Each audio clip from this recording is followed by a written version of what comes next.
Mendidik anak usia dini dengan baik. Parenting adalah merupakan upaya pendidikan yang dilaksanakan oleh keluarga dengan memanfaatkan sumber-sumber yang tersedia dalam keluarga dan lingkungan yang berbentuk kegiatan belajar secara mandiri. Parenting sebagai proses interaksi berkelanjutan antara orang tua dan anak-anak mereka yang meliputi aktivitas-aktivitas sebagai berikut: memberikan makan atau nursing, memberikan petunjuk atau clothing, dan melindungi atau protecting anak-anak ketika mereka tumbuh dan kembang. Program parenting adalah pendidikan yang diberikan kepada anggota keluarga, khususnya bagi orang tua yang memiliki kemampuan untuk mendidik dan merawat anak untuk dapat tumbuh dan berkembang secara optimal sehingga dapat menciptakan sumber manusia yang berkualitas bagi negara dan masa yang akan datang. Dalam mendidik anak, banyak sekali kesalahan-kesalahan yang dilakukan oleh orang tua terhadap anak-anaknya, sehingga dalam proses tumbuh kembang anak tidak dapat tumbuh dan berkembang secara optimal. Kesalahan-kesalahan orang tua dalam mendidik anak. Yang pertama, orang tua tidak menghormati. Para orang tua meminta anak-anak mereka untuk menghormati mereka, tetapi terkadang mereka lupa bahwa rasa hormat harus menjadi jalan dua arah. Salah satu kesalahan paling umum yang dilakukan orang tua saat mendisiplinkan anak adalah berteriak, berbicara dengan nada kasar dan marah, atau bahkan menghina anak mereka.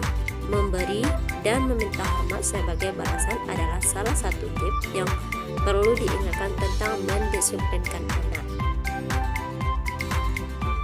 Yang kedua yaitu mendisiplinkan saat marah. Ada beberapa hal yang tidak boleh dilakukan bersamaan seperti larangan bermain handphone saat mengemudi. Mendisiplinkan anak saat marah sudah pasti termasuk dalam kategori larangan itu.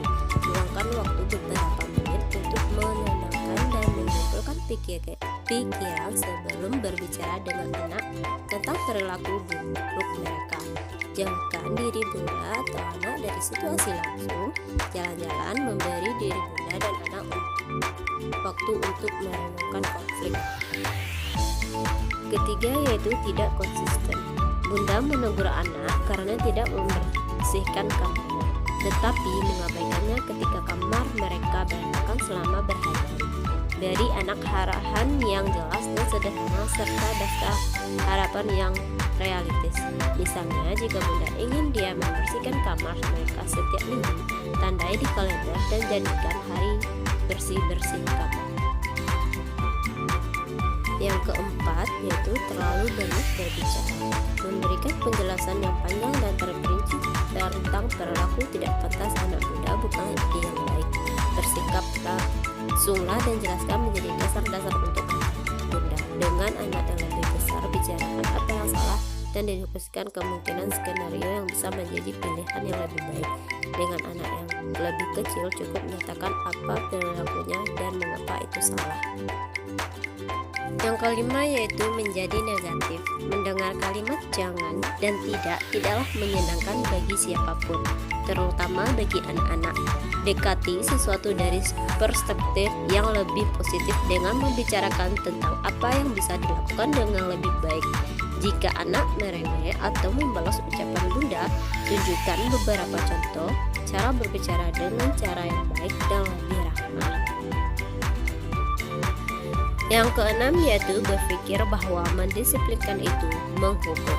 Seringkali orang tua lupa bahwa tujuan mendisiplinkan anak adalah memberi mereka pedoman dan batasan yang tegas agar mereka tidak perlu dihukum. Pikirkan kembali cara bunda memandang disiplin. Saat bunda mendisiplinkan seorang anak, itu menunjukkan kepada mereka bagaimana membuat pilihan yang baik dan memilih perilaku yang positif dan pada akhirnya baik untuk mereka. Nah, bila bunda sudah lebih bisa menahan diri untuk tidak mudah marah terhadap anak, hal itu pada gilirannya akan membuat anak juga lebih merasa bahagia, sehingga prestasinya di sekolah bisa lebih baik karena dukungan dari orang tuanya.